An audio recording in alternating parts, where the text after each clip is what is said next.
자, 안녕하십니까. 동아시아사를 선택한 2학년 친구들 안녕하십니까. 오늘은 드디어 이제 이번 주 마지막 온라인 수업 시간입니다. 자, 오늘이 마치면 다음 주는 학교에서 교실에서 여러분들과 함께 수업을 하게 될 겁니다. 그렇죠? 자, 어쨌든 마지막 우리 동아시아사 온라인 수업 시간인데요. 좀 더 집중력을 가지고 수업에 임해 주시면 감사할 것 같습니다. 자, 오늘 할 내용을 보니까요. 저번 시간에 했던 내용을 이어서 자, 율령이라는 그러한 주제를 가지고 계속해서 보고 있습니다. 저번 시간에 선생님이 설명했던 부분들 기억납니까? 자, 중국의 율령의 완성되었을 때가 바로 당나라 때였었고요. 이 당나라의 율령은요. 동아시아에 있는 각국에 전파되었다. 그래서 우리나라, 한반도, 또 일본, 또요. 베트남 이런 나라까지 자, 율령이 전파되어지면서 이 동아시아 지역의 율령 체제가 당나라의 율령을 강하게 영향을 받아서 동아시아 문화권이 형성되어지는 시기도 바로 이 당나라 때였다라는 그런 설명을 했고요. 다른 나라들, 이 동남아시아에 있는, 동아시아에 있는 이러한 국가들이 당의 율령을 받아들일 때 그대로 모방한 것이 아니라 그 나라의 실정에 맞게 독자적으로 수용했다라는 그러한 증거들을 구체적으로 하나하나 열거하면서 선생님이 저번 시간에 설명한 것으로 기억을 하고 있습니다. 그 동아시아에 있는 국가들 중에서 오늘은 일본의 율령부터 먼저 살펴보도록 하겠습니다. 일본의 율령을 보니까요. 자, 이때 당시에 일본이 당나라 율령을 받아들일 당시의 상황을 보니까 이때 왕권이 약화되어져 가면서 소가시라고 하는 귀족 가문 세력들이 대거 강성해지는 그런 상황이었거든요. 이런 상황에서 나라가 혼란해지니까 당나라로 유학 갔던 견당사 유학생들이 중심이 돼서 강력한 천황 중심의 당나라의 율령 체제를 받아들이자 일본도. 그래서 이 소가시 가문들을 제거하고 귀족 세력들을 탄압하고 호족 세력들을 억압하면서 마침내 강력한 천황 중심의 강력한 일본의 국왕 중심의 그러한 정치 체제, 중앙 집권적인 정치 체제를 수립하자라는 것이 다이카게신의 핵심 내용이거든요. 자, 그래서 여기 한번 적어보겠습니다. 천황, 일본의 천황이라고 부르죠. 일본에서는 천황의 중앙 집권, 천황 중심의 미안합니다. 자, 여기 좀 지울게요. 자, 천황 중심의 중앙 집권화를 추구하게 됐던 것이 바로 다이카게신이라고 얘기합니다. 자, 이제 됐네요. 자, 그래서 일본은 당나라 율령을 받아들여서 다이카게신을 이루고 천황 중심의 그러한 중앙 집권화를 추구했는데 그 결과 일본도 당나라 율령을 받아들여서 일본 고유의 일본만의 뭐가 만들어졌겠습니까? 율령이라는 것이 다이카게신 이후에 만들어졌겠잖아요. 그래서 일본 고유의 그 율령 체제를 우리가 다이오 율령이다라고 이야기합니다. 물론 이 다이오 율령은 어디에 가장 큰 영향을 받았다고요? 당나라 율령에 큰 영향을 받았습니다. 이 다이오 율령의 내용을, 핵심적인 내용들을 좀 살펴볼까 하는데요.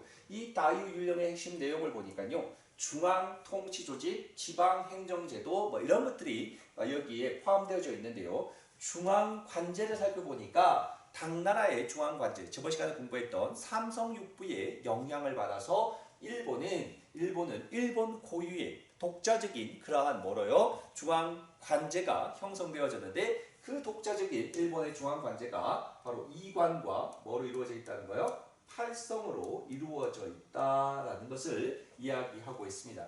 이관이라는 것은 선생님이 전번 시간에 얘기했었습니다. 제사를 담당했던요 신기관, 다음에 행정을 담당했던 태정관으로 이루어져 있고 또 이 태정관은 둘로 나누어서 좌병관, 우병관으로 둘로 나누어져서 있었다. 그래서 이원적으로 나누어져 있었던 것을 저번 시간에 선생님이 상세하게 설명을 했었고요.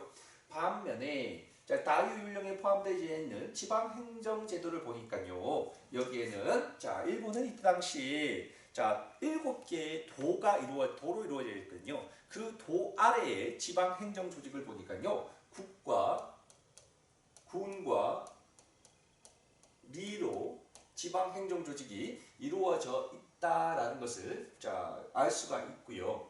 그래서 국군리라고 하는 지방 행정 조직으로 지방 통치가 이루어졌다라는 것 정도 좀 기억해 두시면 좋을 것 같고요. 당연히 지방에는 지방 관리들이 파견되어졌었습니다. 이렇게 나와 있고요.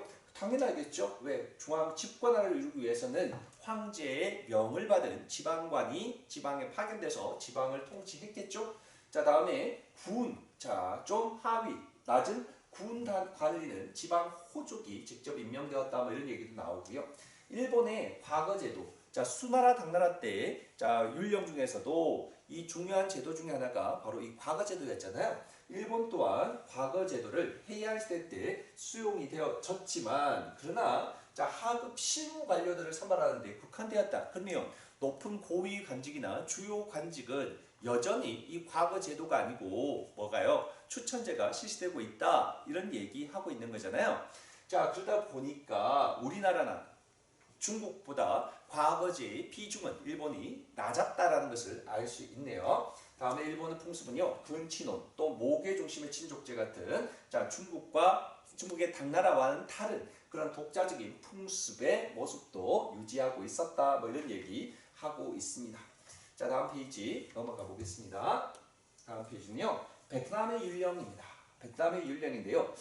베트남 왕조에 대해서는 여러분들이 좀 생소하니까요. 다시 한번 정리를 해 보려고 합니다. 베트남은 우리가 뭐부터 시작했었죠? 베트남의 신석기 기억납니까? 신석기 초기에 베트남의 신석기 문화, 호아빈 문화 기억납니까? 베트남 후기, 신석기 후기의 문화, 풍웅우옌 문화. 풍웅우옌 문화 그러면 생각나는 게 뭐 있죠? 이거 돌림판을 이용해서 토기를 제작했다. 또 갈돌로 곡식을 갈아먹었다. 라는 그러한 내용들이 기억이 나실 겁니다.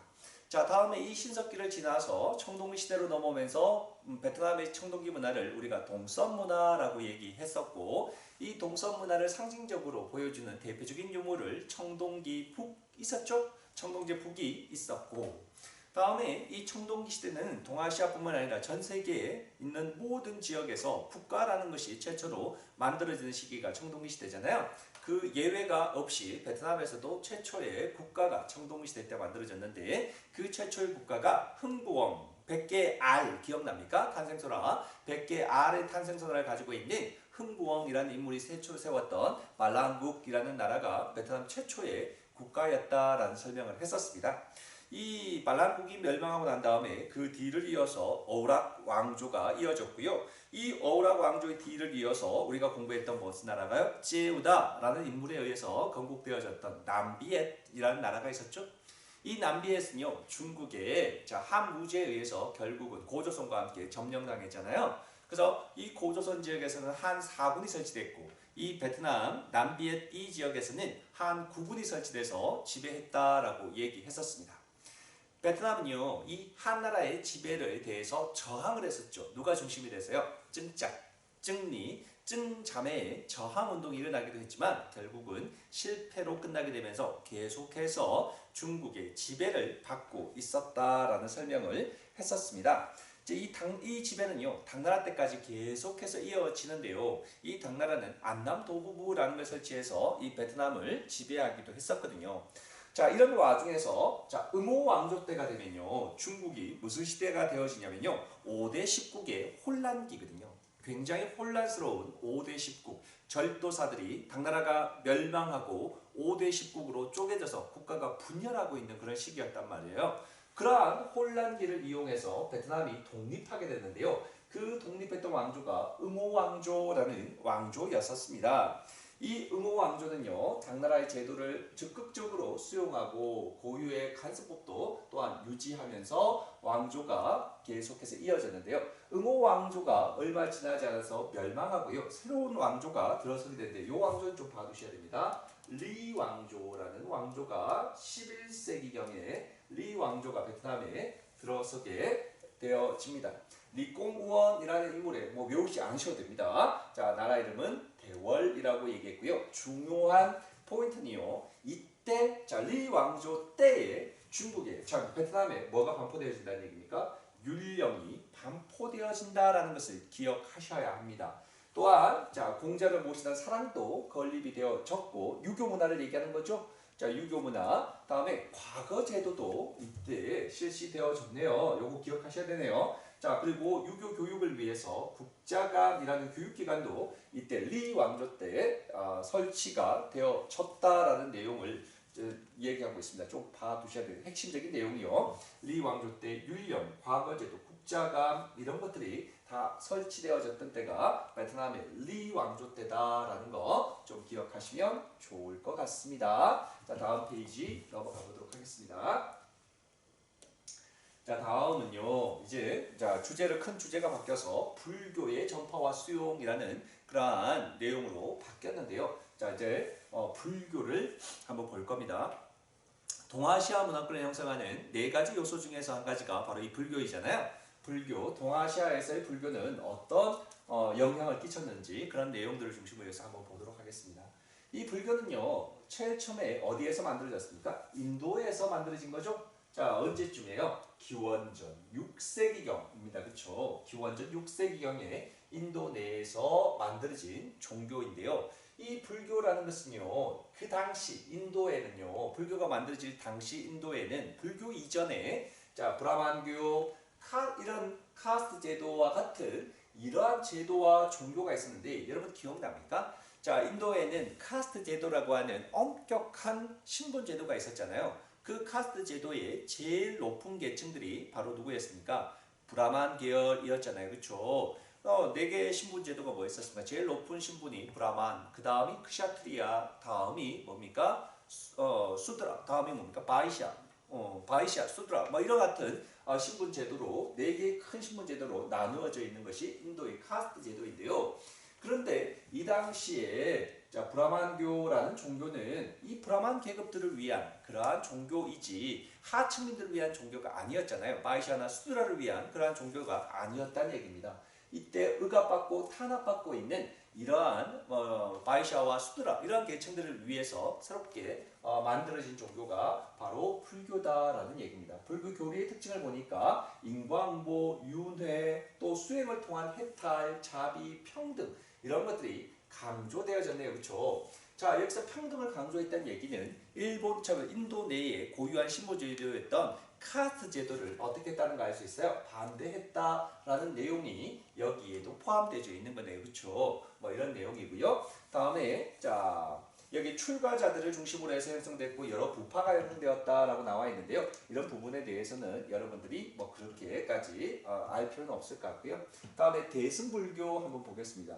자, 불교는요 크게 나눠서 대승불교와 소승불교로 둘로 갈라지는데 동아시아에서는요 대승불교가 굉장히 번창하게 되고요. 동남아시아 지역에서는 소승불교가 주로 번창하게 되어지는데요. 자, 이때 대승불교라고 하는 것은 많은 사람들을 구제하여서 태우는 큰 수레라는 뜻이 바로 대승이라는 뜻이거든요. 그러니까 이 대승불교는요 소승불교의 목적은 뭐 작은 수레라는 뜻이겠죠. 그렇죠? 작은 수레라는 것은 남을 구제보다는 개인의 어떤 해탈 이런 것들이 중심에 있었다면요 이 대승불교는 개인의 해탈보다도 더 중요한 것은 뭐예요? 중생을 어떻게 하는 거예요? 구제하는 것이 이때 더 큰 그러한 목표였던 겁니다. 그래서 동아시아에서 영향을 줬던 불교의 종파는요 대승불교가 큰 영향을 주었다라고 이야기하고 있습니다. 자, 기원전 1세기경에 일반 신도, 제가장,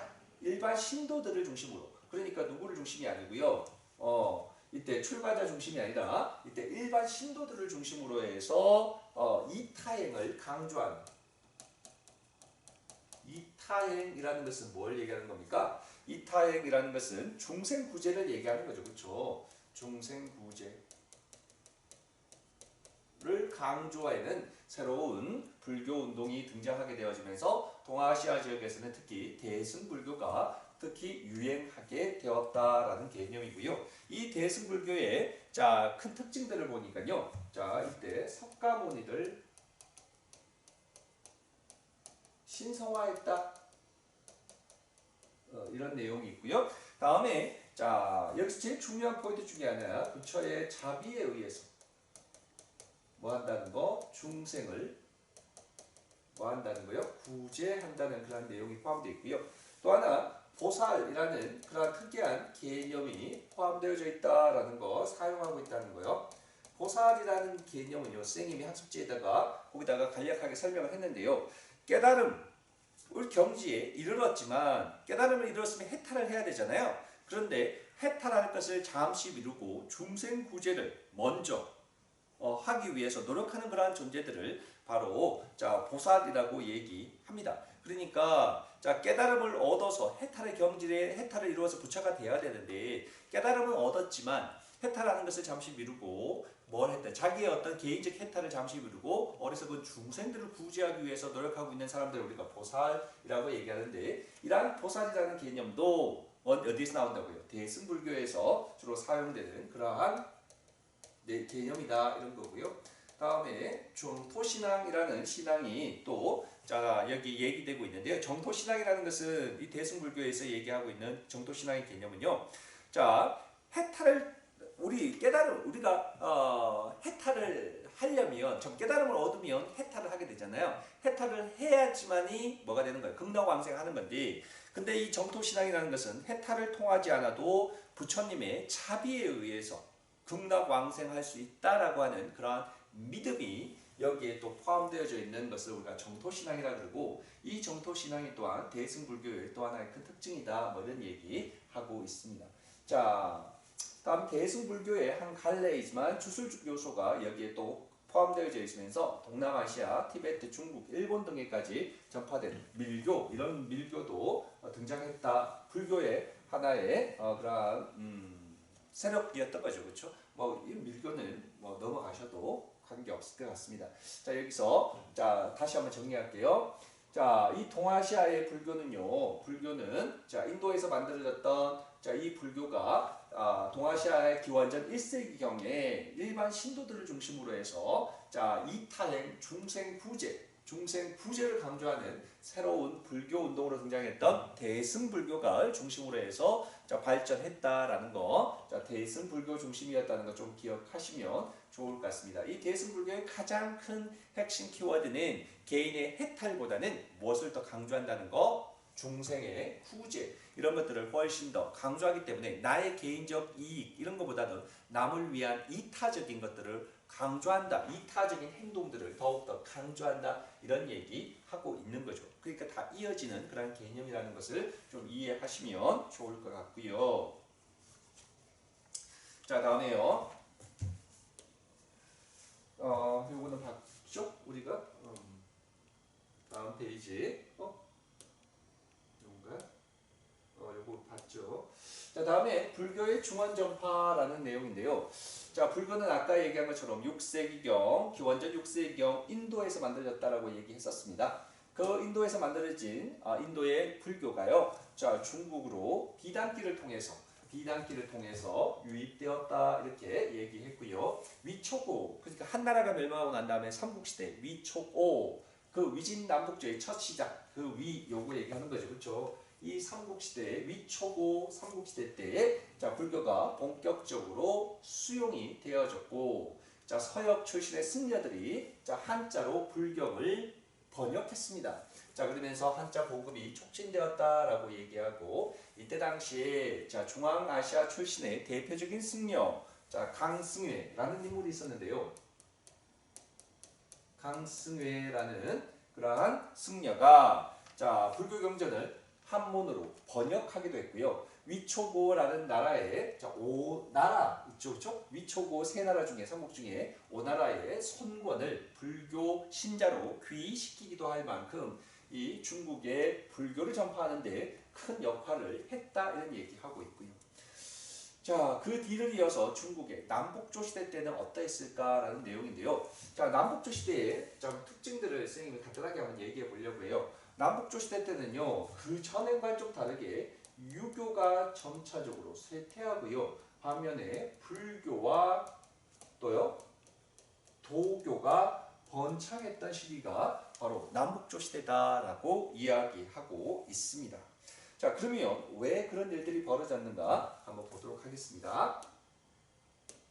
중국의 북조는요 유목민족 5호 16국이 5호 16국을 여기 세우고 그 5호 16국을 결국은 마침내 어떤 나라가요? 선비족이 결국은 하나의 나라로 통일하게 되어지잖아요.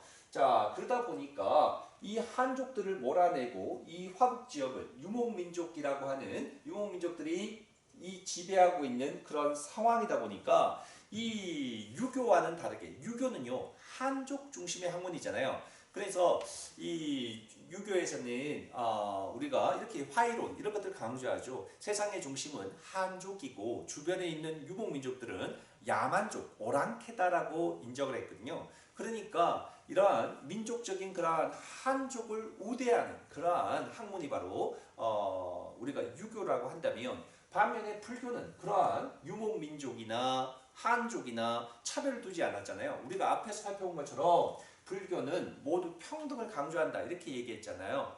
그런데 자, 유교는 한족에 대해서 이 유목민족들의 차별 대우를 강조했거든요. 자, 그래서 자, 이 북조에서는 특히나 불교를 장려하는 정책을 널리 퍼뜨렸거든요. 왜 불교를 장려했다고요? 유교와는 다르게 자, 이 북방 유목민족과 한족에 대한 그러한 차별, 편견 이런 것들이 없는 종교가 바로 불교였었기 때문이었다 이렇게 얘기합니다. 자, 그래서 자, 민족적인 편견이 없었다. 여기서 민족적인 편견이 없었다는 얘기는 한족과 유목민족에 대한 차별 이런 것들이 없었다라는 것을 이야기하는 거고요. 다음에 이때 당시에 또 이 불교 내에서는 왕즉불 사상이라고 하는 사상이 포함되어져 있어서